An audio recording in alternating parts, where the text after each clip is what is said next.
Era una noche húmeda y oscura en las calles de Tokio. Las farolas apenas iluminaban el camino, proyectando sombras alargadas sobre el pavimento mojado. Entre callejones estrechos y húmedos, un rumor recorría la ciudad: la Kuchisake Onna había vuelto a aparecer.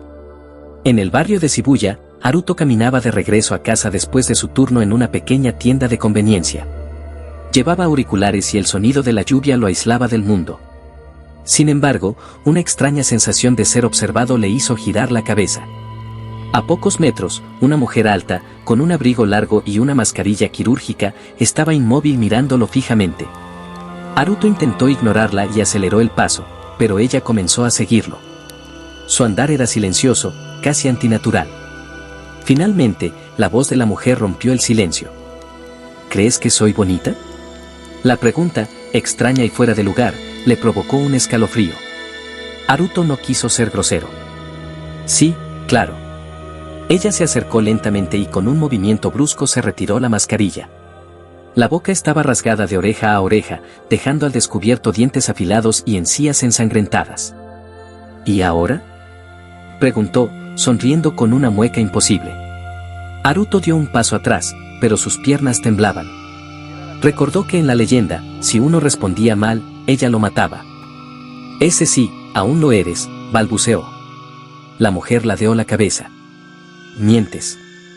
En ese momento, la luz de la farola parpadeó. Haruto intentó correr, pero al volverse vio que la mujer estaba frente a él sin haber hecho ruido. Sintió un frío intenso en la nuca. Ella sacó unas tijeras enormes, oxidadas y manchadas. Tendré que corregir tu respuesta. Lo último que vio antes de sentir el filo acercarse fue su reflejo distorsionado en el metal. Al día siguiente, los noticieros reportaron otro hallazgo macabro: un joven encontrado en un callejón, con el rostro cortado exactamente igual que el de la Kuchisake Onna. Sin embargo, esta vez había algo diferente. En el lugar del crimen, junto al cuerpo, había símbolos dibujados con sangre, círculos y signos que ningún investigador pudo identificar. Un anciano monje budista que vio las imágenes reconoció los símbolos. Eran sellos de invocación, propios de antiguos rituales de magia negra, usados para llamar y mantener a un espíritu atado a la tierra. Pero algo en ellos estaba incompleto, como si quien los dibujó no quisiera sellarla, sino fortalecerla. En las semanas siguientes, los ataques aumentaron.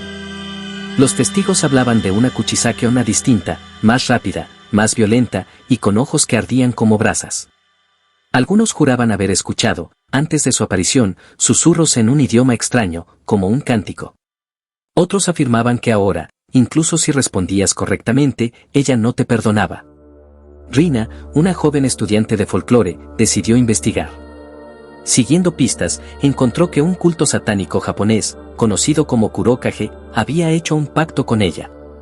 A través de sacrificios humanos y símbolos de sangre, buscaban desatar todo su odio sobre el mundo de los vivos. Una noche, Rina logró seguir a uno de los miembros del culto hasta un almacén abandonado.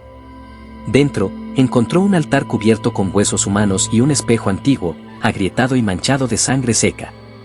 Frente al espejo, una figura femenina se reflejaba, aunque no había nadie allí. La sonrisa rasgada apareció en el cristal. ¿Crees que soy bonita?, susurró desde dentro. Rina, aterrada, recordó un método mencionado en textos prohibidos: responder sin palabras y romper el contacto visual. Cerró los ojos y se dio la vuelta, pero sintió una mano fría y húmeda sujetarle el hombro. El espejo crujió y una sombra salió de él. Los miembros del culto empezaron a recitar un cántico gutural. La figura de la Kuchisake Onna emergió completamente, sus tijeras chorreando sangre. Pero antes de que pudiera atacar, Rina tomó un amuleto de protección que había llevado, un sello bendecido por un monje, y lo arrojó contra el espejo. El cristal estalló en 1000 pedazos y un chillido inhumano llenó la sala. La figura se desintegró en una nube de humo negro que se disipó lentamente. Los cultistas huyeron, pero Rina sabía que aquello no era el final. En el suelo, entre los fragmentos del espejo, un trozo aún reflejaba esa sonrisa maldita, como si esperara el momento para volver. A partir de esa noche, Rina nunca volvió a caminar sola después del atardecer. Porque sabía que, tarde o temprano, la Kuchisake Onna encontraría otra forma de regresar. El viento golpeaba las ventanas con un silbido agudo, como si quisiera arrancar la casa de sus cimientos. Hiroshi apenas podía respirar, su piel estaba helada y sus manos temblaban mientras sostenía el amuleto que su abuela le había dejado. Era un colgante con un extraño símbolo grabado, una mezcla entre kanji antiguos y signos que jamás había visto en ningún libro. Según su abuela, ese talismán podía sellar la maldición de la mujer de la boca cortada, pero solo si se pronunciaban las palabras correctas antes de que ella se acercara demasiado. Un golpe seco resonó en la puerta. ¿Crees que soy bonita?, preguntó una voz femenina, suave pero retorcida, como un eco distorsionado en un pozo profundo. Hiroshi tragó saliva. No podía responder. Sabía que cualquier palabra equivocada sellaría su destino. La voz volvió, más cerca, como si estuviera justo detrás de la madera. ¿Crees que soy bonita? La leyenda decía que si respondía sí, ella se quitaba la mascarilla quirúrgica y revelaba su boca cortada de oreja a oreja, preguntando de nuevo. Si respondías no, te mataba en el acto. Pero lo que pocos sabían era que había una tercera pregunta, una que solo hacía a aquellos que podía oler con un aura especial. ¿Quieres ser mío para siempre? El amuleto en las manos de Hiroshi comenzó a arder, no de calor, sino de un frío tan profundo que dolía. Comprendió que no era simplemente un talismán protector, era una llave. Y esa llave podía abrir la puerta a un pacto demoníaco. Empujado por el terror, Hiroshi giró la cerradura y abrió la puerta. Frente a él estaba Kuchisake Onna. Su cabello negro caía como un velo húmedo, y sus ojos, demasiado oscuros para reflejar luz, lo atravesaban como cuchillas. La mascarilla blanca cubría la mitad inferior de su rostro, pero un hilo de sangre fresca goteaba por un costado. Dime, Hiroshi, dijo, inclinándose hacia él. ¿Quieres que tu miedo acabe? Él no respondió. En cambio, sostuvo el amuleto frente a ella y recitó las palabras que su abuela le había susurrado antes de morir. Pero algo salió mal. La marca del talismán se iluminó con un rojo oscuro, y en el suelo comenzó a dibujarse un círculo de símbolos que giraban lentamente. Kuchisake Onna sonrió bajo la mascarilla. Así que has elegido. En ese instante, la casa se oscureció por completo. Un olor a hierro y carne quemada invadió el aire. La figura de la mujer se distorsionó, sus brazos se alargaron como ramas secas y su boca se abrió más de lo que la anatomía humana permitiría, revelando filas de dientes afilados y negros. Hiroshi sintió que sus pies eran arrastrados hacia el círculo. En el fondo, escuchaba voces, cientos de ellas, murmurando en un idioma que no pertenecía a este mundo.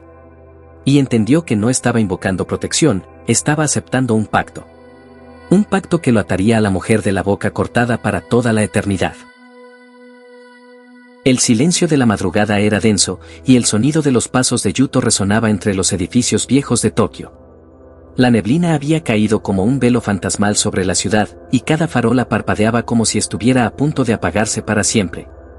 Había pasado semanas desde que vio por última vez a la Kuchisake Onna, pero el pacto seguía latiendo en su sangre como una herida abierta. Él sabía que no había escapatoria. Las marcas en su muñeca, negras y profundas como cicatrices quemadas, eran el recordatorio de que su alma estaba hipotecada. Aún así, tenía una última esperanza, romper el contrato antes de que el demonio que habitaba en aquella mujer viniera a cobrarlo. Se dirigió al templo abandonado en las afueras de la ciudad. Las puertas de madera estaban cubiertas de símbolos tallados, algunos japoneses antiguos, otros incomprensibles y retorcidos como gusanos de tinta. Dentro, el olor a incienso podrido impregnaba el aire. Avanzó con una linterna, escuchando el eco de su propia respiración, hasta llegar al altar central. Allí, entre velas apagadas y restos de ofrendas, encontró un libro encuadernado en piel humana. Lo abrió con manos temblorosas. Las páginas parecían moverse como si respiraran, y las letras se deformaban para formar figuras grotescas. Según el texto, para anular un pacto satánico debía invocar al testigo de las sombras y ofrecer un sacrificio mayor que el alma que se había entregado. Yuto comprendió lo que eso significaba, debía entregar otra vida, alguien inocente, para salvar la suya. La linterna parpadeó y se apagó. El frío se volvió insoportable. Un susurro emergió de la oscuridad. ¿Me ves hermosa? Yuto cerró los ojos, pero el aliento helado de la Kuchisake Onna rozó su cuello.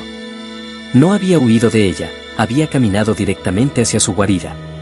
El sonido de metal cortando carne llenó la sala, y cuando abrió los ojos, ella estaba a centímetros, su boca rasgada de oreja a oreja mostrando dientes afilados como cuchillas. Responde, Yuto, ¿me ves hermosa? Preguntó de nuevo, su voz mezclando dulzura y veneno. Él intentó retroceder, pero sus pies estaban clavados al suelo. Sabía que una respuesta equivocada significaba la muerte, pero el libro había sido claro, la única forma de sobrevivir era entregarle otra alma. Yuto murmuró el nombre de Aiko, su mejor amiga, la única que le había advertido que no siguiera con la investigación. La mujer sonrió, como si hubiera esperado ese momento. La oscuridad se tragó el templo y, en un instante, Yuto estaba de pie frente al apartamento de Aiko. No recordaba cómo había llegado allí, pero su mano sostenía un cuchillo oxidado y pesado. Aiko abrió la puerta, medio dormida, sin entender qué pasaba. Yuto, con lágrimas en los ojos, avanzó. Cuando la sangre tocó el suelo, el aire se volvió espeso y ardiente. Detrás de él, la Kuchisake Onna apareció, más hermosa y monstruosa que nunca, su vestido blanco empapado de rojo.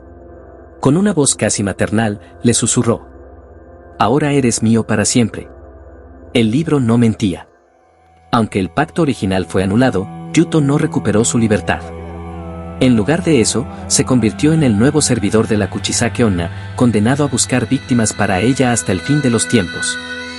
Dicen que ahora, en las noches de neblina en Tokio, no es solo la mujer de la boca cortada quien camina preguntando si la ves hermosa. Hay un hombre joven, con ojos vacíos y manos ensangrentadas, que se detiene frente a desconocidos y repite una sola frase. Ella quiere saber. Y si respondes, aunque sea en un susurro, tu destino ya está sellado.